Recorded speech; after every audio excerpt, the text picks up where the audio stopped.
Hello, you're all very welcome along to the latest Champ.ie podcast, Ireland's premier horse racing podcast in association with Boylesports, Gowran Park Racecourse, EJ Menswear and Shamrock Thoroughbreds. They got 200 yards to go. It's Flemenstar. First lieutenant now on the near side comes to challenge. Flemenstar is battling back. They're racing to the final 100 yards. First lieutenant on the near side for Brian Cooper. On the far side, Flemenstar. Tidal Bay goes between them. So Dessie up the near side. And Tidal Bay is running for Paul Nichols and Andrea Graham Wiley in the most amazing chase. It's the battle of the champions now, and Hurricane Fly, the course specialist, Dessie on the inside. They fly the final flight. Hurricane Fly, Dessie and the outsider Arctic Fire. They're racing up towards the finish. Hurricane Fly from Dessie and Arctic Fire. It's a tremendous battle. The Hurricane is unbeaten at Leopardstown. If you haven't already, be sure to like this video and subscribe to the Champ.ie YouTube channel, as it helps to get horse racing content out there to the wider audience. Barry and Cole look forward to discussing your latest #Cheltenham Ante-Post selections in the comment section below. We're on the road to Cheltenham again.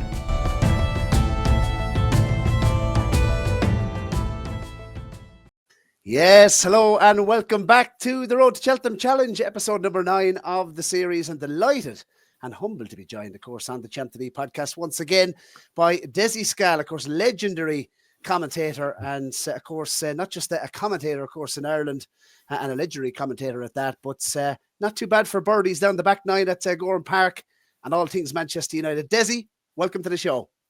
Thanks very much, Barry. Delighted to be here. Speaking about Gowran Park, I thought we were making a little bit of a push for the Goffs Tiestas Golf Classic the week before. I think it was a bit of a witch of the lineman performance. It was a bit of a late rattle, but we didn't get there in the end. Sure, we were very enjoyable, and we had a very respectable score, even though we didn't get amongst the prizes. Good day out. Des, as we always do, we are going to, I suppose, star rate the performance. You've taken the top 3 here, and I'm not sure whether to call you Dessie Scahill, the legendary commentator, or Scrooge. You've been a little bit mean with your ratings. 3 stars for Only by Night, Better Days Ahead, and Caroline Bamboo.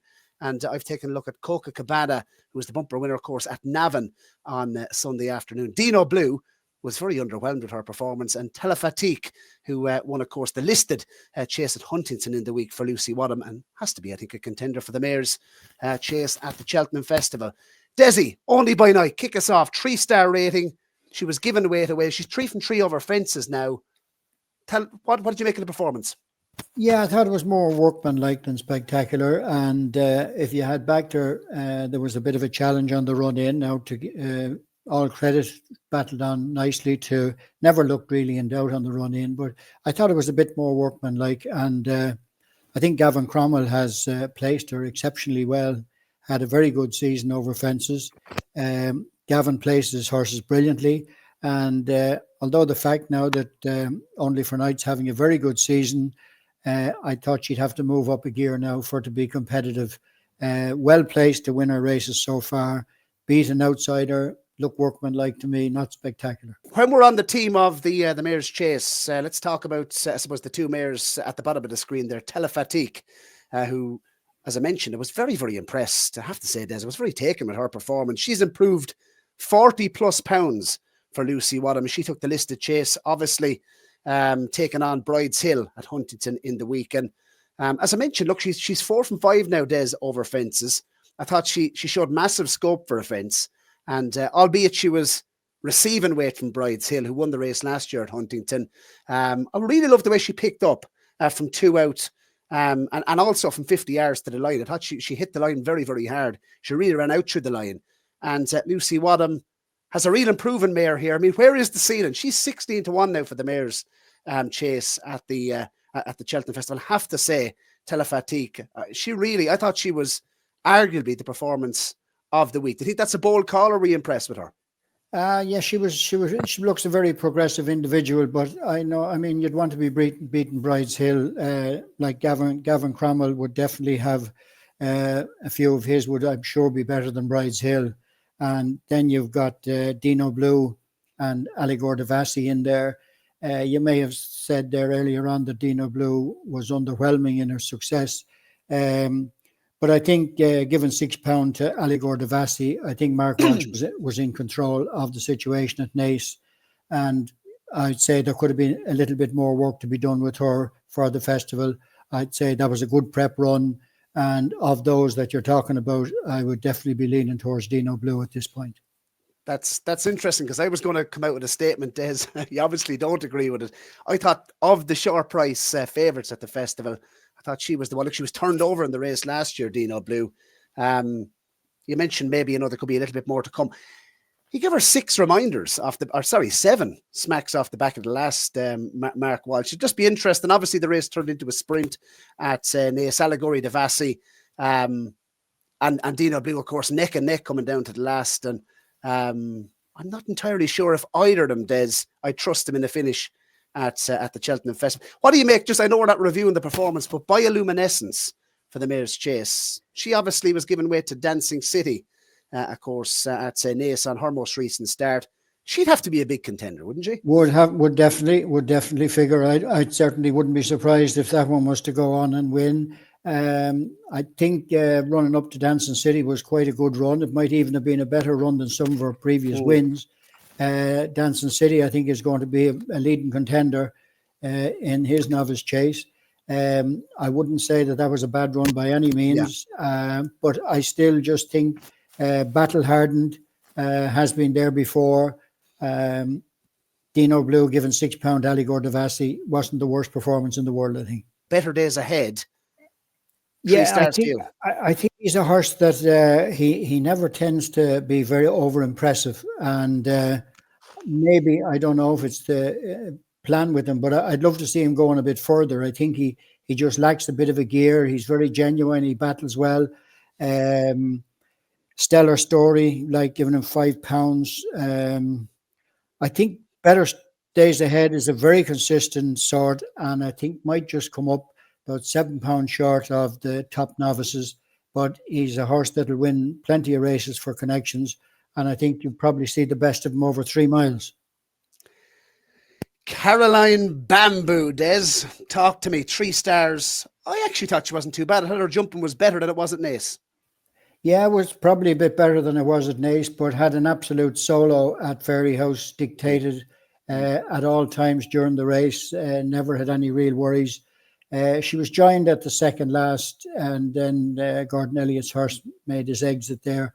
Be interesting to see if he'd have stood up, like would he have pushed her a bit further. Stable Companion chased it home, even though it was eased up towards the finish. But going back to Naas, when she was beaten by Stable Companion, I think she could be vulnerable enough if stepping up in class, maybe not get as easy a lead as got at Fairyhouse.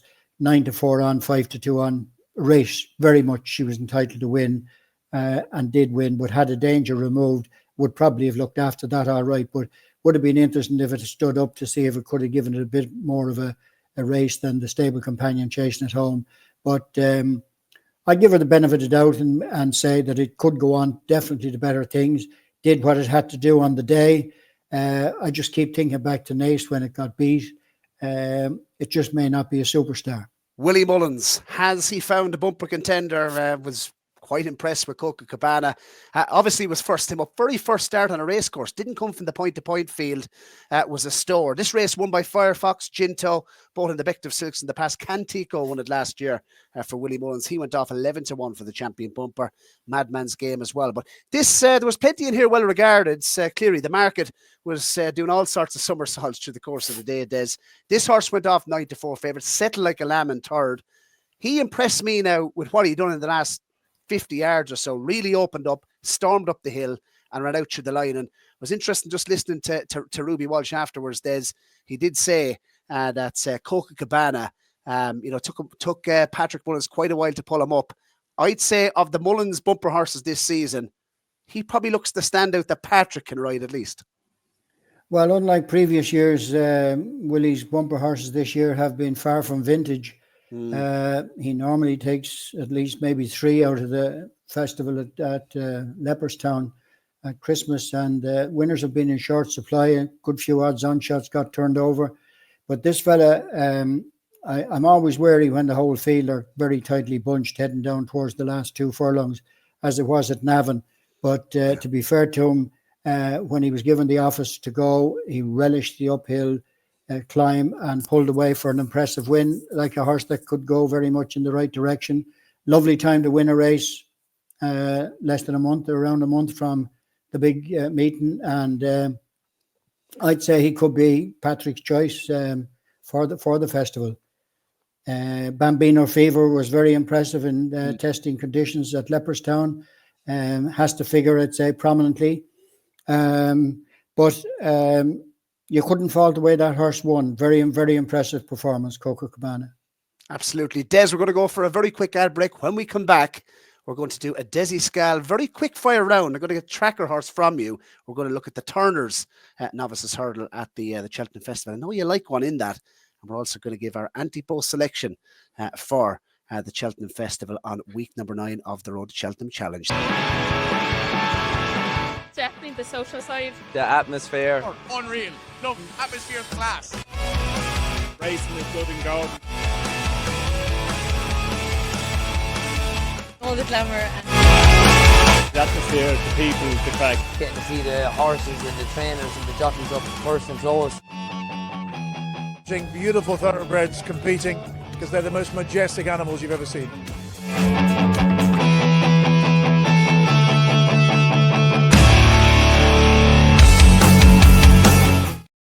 Yes, and really looking forward, of course, to Red Mills Day down in Gowran Park. As I'm sure you've had plenty of memories on Red Mills Day itself. But look, what a day it promises to be. And we look forward to doing the morning line down on course prior to racing. Head over to Gowranpark.ie for your tickets for Red Mills Day.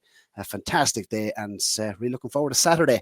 Dessie, this is not scripted. This is very much off the cuff, but a quick fire round, similar to what we done with Daryl Jacob last week.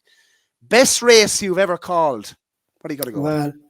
I think the best race I ever called is the one I backed the winner of, but I'll always be associated with Dawn Run in 1986, and that's the one that gets recalled and replayed. And it was a race that had everything.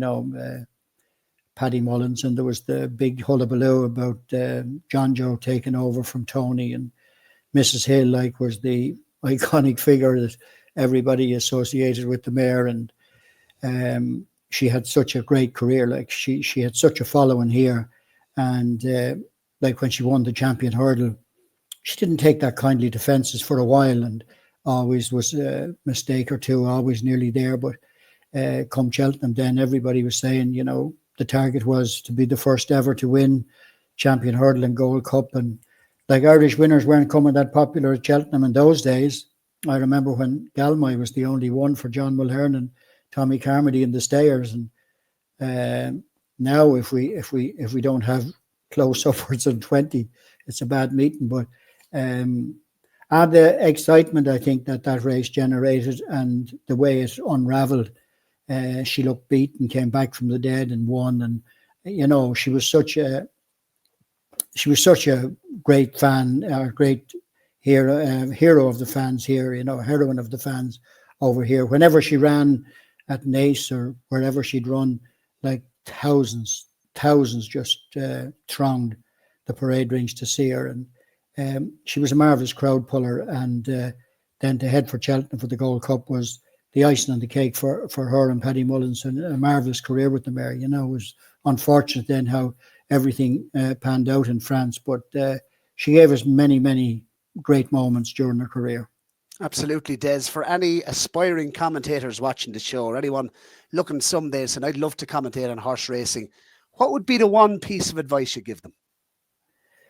Keep it simple.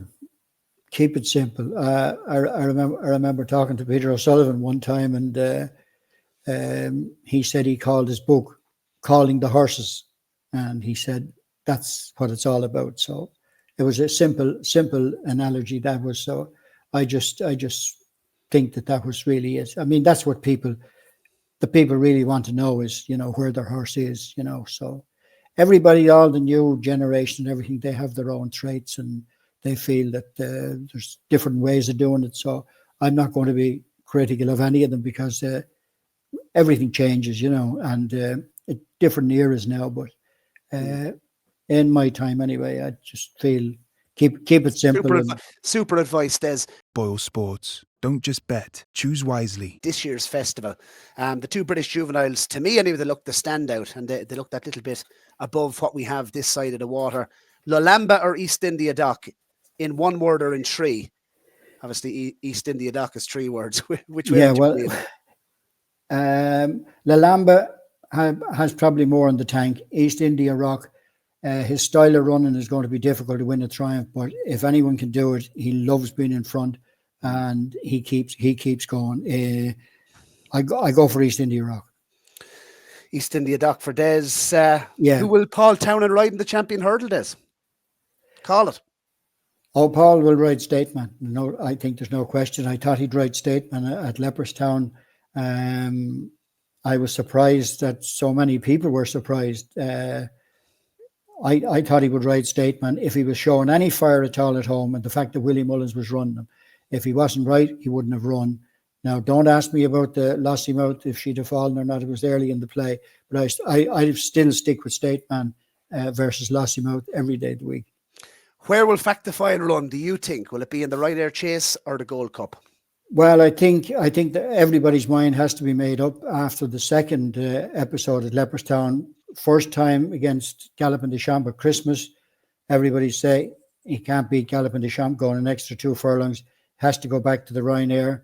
Went up then to try and see could he give him a better race last time, and it didn't materialise. So I think if anywhere, it has to be the Ryanair.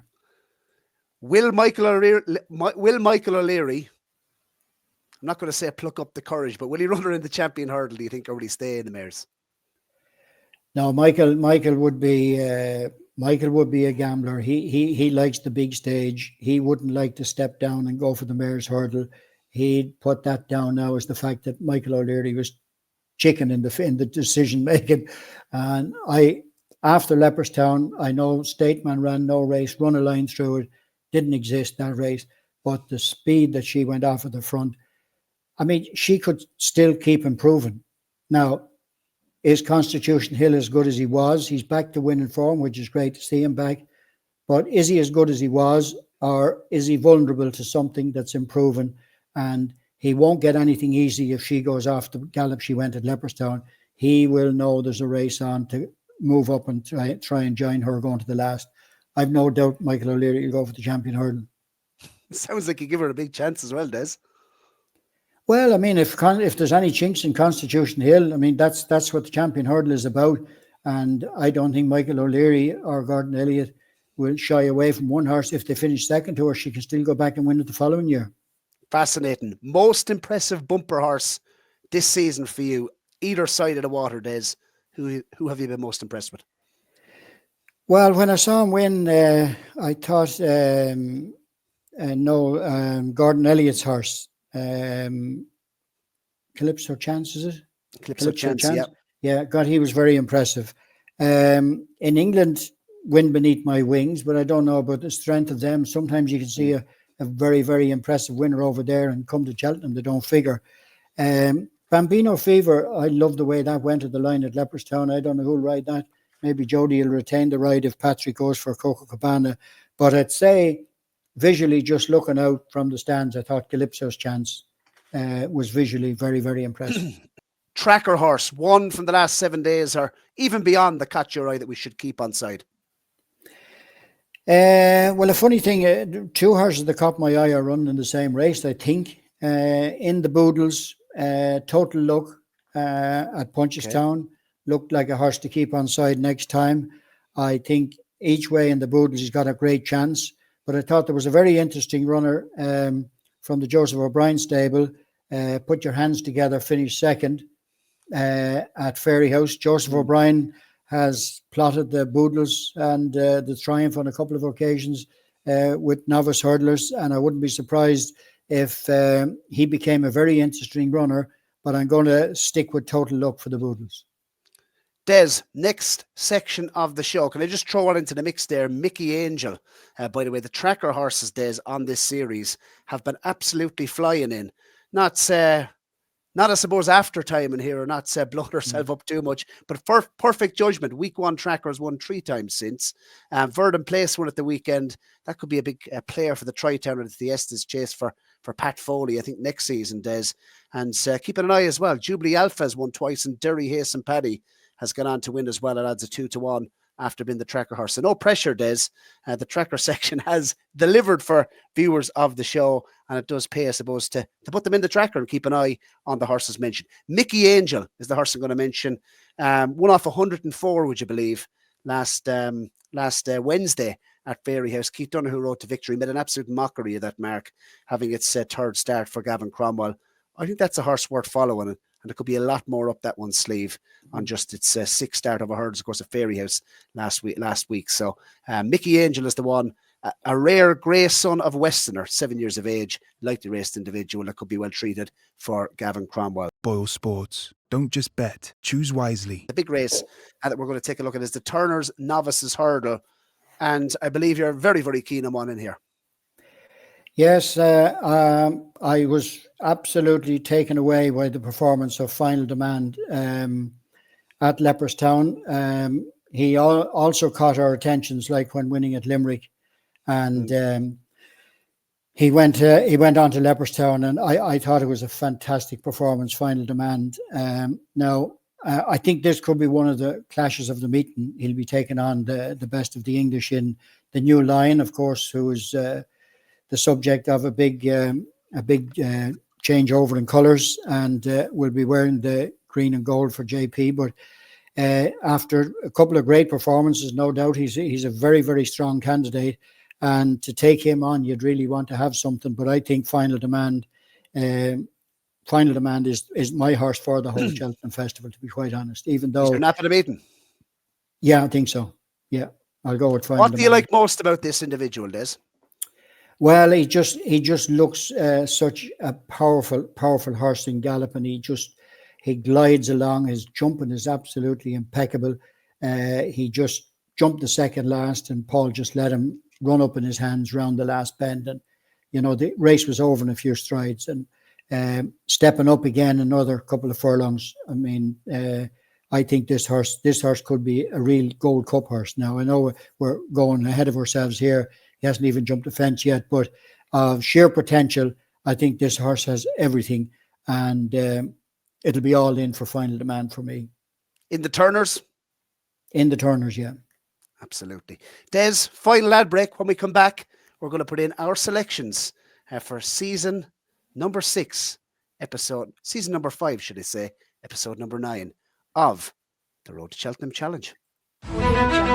From Dundalk to Longchamp, from the Galway races to the Breeders' Cup, Shamrock Thoroughbreds have taken owners all over the world. Tiger Bell in front, holds them. Late on the scene is Dawn Charger storming home, but Tiger Bell in front and won. Coming through the centre, Laugh a Minute with a strong challenge on this Laugh a Minute, who goes on in the closing stages to win by like the Laugh a Minute from Fiscal Roots. But it's Harry's Bar repelling the late challenge of the stable companion Dream Today, and Harry's Bar makes it 6-course wins. Check out shamrockthoroughbreds.com or click the link in the Champ.ie podcast video description to learn more about new racehorse ownership opportunities. Yes, and a big congratulations to Stephen Thorne as well, landing his 10th winner since taking out his licence as a trainer. Second, of course, in the Winter All-Weather Championship up in Dundalk. And perfect judgment, as we mentioned, landed the hat-trick last Friday night. And big congratulations to Stephen and his wife, who've recently had a newborn baby. Like myself, there's the night feeds. As you can tell, I'm not looking the sharpest today. Any advice on that front? Oh, they're long gone. Long gone. Absolutely. Des, right. What's that? When you enlist, you must soldiers, not it? That was my grandmother's famous phrase. When you enlist, you may soldier. That's it. Yeah. Des, your selection. No pressure. Into the hot seat. Right. Portfolio, episode number 9. What have you gone with as an Ante-Post pick for the Cheltenham Festival? Well, I'm going to go with Total Luck in the Boodles, just basically for the value. Final Demand is my total nap, but you're probably going to go a little bit shorter in the market with him. We'll deal with him and get the few bob on him. And the Boodles, I think, Total Luck each way, 8 to 1. Is that the price? 8 to 1 and hands out from 6 to 1 for that man, Gavin Cromwell. That's fine. Well, That's the horse. That's the horse I'll be going with. The value bet for the festival. Absolutely. Very best of luck. A race that the Irish does have a super record, and I think they've won 7 of the last 10 renewals. Team Ireland in the Fred Winter. Yeah, I think the thing about it is the Boodles appeals now to an awful lot of trainers who have 4-year-olds that are not just quite good enough for a Triumph Hurdle, and they plot this race nicely in advance. And I won't be surprised if Total Luck's biggest danger is Joseph O'Brien's runner. Right, Des, I'm going to move on to the National Hunt Novices Handicap Chase, as it's called now. And I'm not sure, did you see Haughty Colours run at the weekend, a little prep run over hurdles? It's been targeted at the National Hunt Chase for Rebecca Curtis, who won the race in its old format, of course, back in 2012 with T for 3. And this horse, I really like his profile. Look, 8 years of age, has only had 9 career starts on the racecourse thus far. And I thought it was a very eye-catching run, actually, over hurdles. Ran well. And that was a prep run, obviously, at the weekend. And that's Stairs handicap at Newbury over the 3 miles. But the form has actually worked out from his Cheltenham win at the November meeting, Des. Haughty Colours is the horse's name. And look, yeah, he's boosted out to 13-2 from odds of 5-1 for the National Hunt Chase. Sean Bowen, obviously with the new conditions of the race, opens up the race, I suppose, to jockeys that are not amateurs.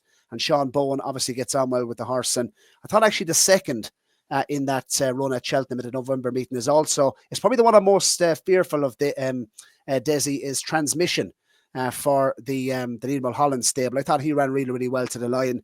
But I just think in terms of class and potential improvement, I thought there could be a lot more to come from Haughty Colours for Rebecca Curtis. And she, I suppose, mentioned in the aftermath, this obviously has been the target all along with Haughty Colours. He's 2 from 3 over fences, gets in off 135. He's been raised £5 by the British handicapper, which will get him in off a nice weight.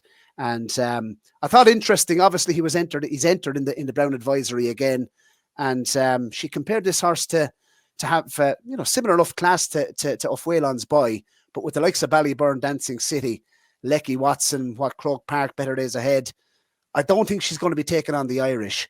And she did say as well in her column, or in her interview, should I say, at the races a couple of weeks ago, early January, that she'll be minding his mark between now and the festival. So this horse, to me, Des, I think he jumps, he gallops, and he stays all day, and you're getting 13-2. I think for a change, the British trainers could have, I suppose, a good advantage, given that the race is now a handicap and professional jockeys are allowed to ride. I think they'll have an advantage this year in the National Hunt Chase. What's your thoughts on, I suppose, the race this year compared to the race of old in terms of conditions? Well, I mean, the conditions change, and probably still means the best horse is probably going to win it anyway, regardless of changing it from amateurs to professionals. But the horse you mentioned there looks to have an ideal profile. He's got form on the course. He has a £5 penalty, which is not particularly ideal just going for the festival. You need everything in your favour. But if he's progressive, I know he's probably 8 years of age. He's not going to maybe improve all that much at this stage. But horse in form is always a good candidate currently going towards the festival. So you're happy with his run last week, despite the £5. And maybe they've had that £5 in their locker leading up to it. And obviously he's probably going to give a good account of himself. But regardless of being a handicap or a graded race, there'll be a couple of Irish ones that have been mapped out for just the same, I'd say. Des, final word of the show goes to yourself, and talk to us about Manchester United. What can we expect in the next 12 months? Do you think things are slowly beginning to turn around? It's going to take a lot more than 12 months. I remember talking to a fella down in Galway one time when Jose Mourinho took over, and I said, this could take 10 years to put right. He was going to beat me up, I think. But I think I've been proved right. This is the biggest mess I've ever known. I don't know how they're going to get it right. I'm not impressed with the new ownership. They shouldn't have brought in this manager in the middle of the season with the way he wants to play the game. He's coming in to take over players who are mediocre in their own right without trying to ask them to play a totally new, different system. So this is going to take a lot longer than people think, and people are getting very frustrated. Frustrated in the fact that so much money has been spent on mediocre players. It's terrible the way the money has been spent. It's really, the recruitment has been diabolical. And I don't know where it's going to be fixed, but I think it'll take a long time. I don't know if they'll be back winning the Premiership in my time. I don't think so. Des, we could maybe solve the problem down the back nine in Gowran Park maybe next year in the hopefully we'll get out for round before now and then. But I think my golf skills only for Rory that day. Des, big shout out to my brother Rory Tyle. If anyone is looking for a game of golf, for what was the format of the competition, Des? I wouldn't be a big golf man. Oh, Scramble. Scramble. If anyone's looking for a man without that's playing off 18, that is not a member of any course, a big shout out to Rory Dyle. Not a bad golfer, is he, Des? Oh, he'd make his contribution. There's no doubt about that. Yeah, he hit a few in close, particularly the Index 1 even. He birdied that himself. So I know it was very enjoyable. And for your point now, for next year, you need to play a few games before the actual day instead of grabbing your clubs and bringing them on your back. Absolutely, Des. It was an absolute pleasure having you on the show. Great insight once again, I suppose. And I suppose before we let you go, are you heading over any day, Des? Can anyone expect to see you on course? Would you believe it? From the time I finished commentating on the radio, I could never go to Cheltenham because we always had a few meetings at home here. I didn't go for 21 years, and I've gone the last 3. So I'm going now this time for 4 in a row, all 4 days.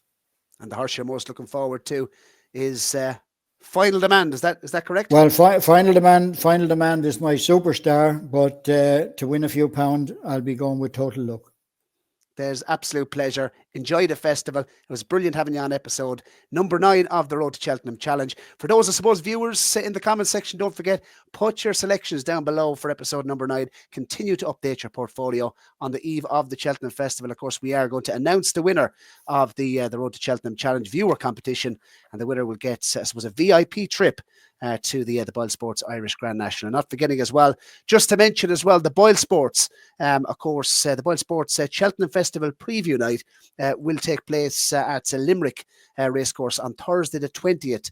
Thursday the 20th of February. Fantastic lineup on the night. I think David Jennings, Johnny Deneen of Up in the Ante are going to be on the preview itself. 2 Gold Cup winning jockeys as well on the night, including, of course, Robbie Power and Brian Cooper. We also have the Shark Cannon as well on the night as well for, I'm sure, plenty of colourful content afterwards. And really looking forward to the night down in Limerick. So Des, it's been an absolute pleasure. We'll talk to you and we'll catch up with you, I'm sure, before Cheltenham.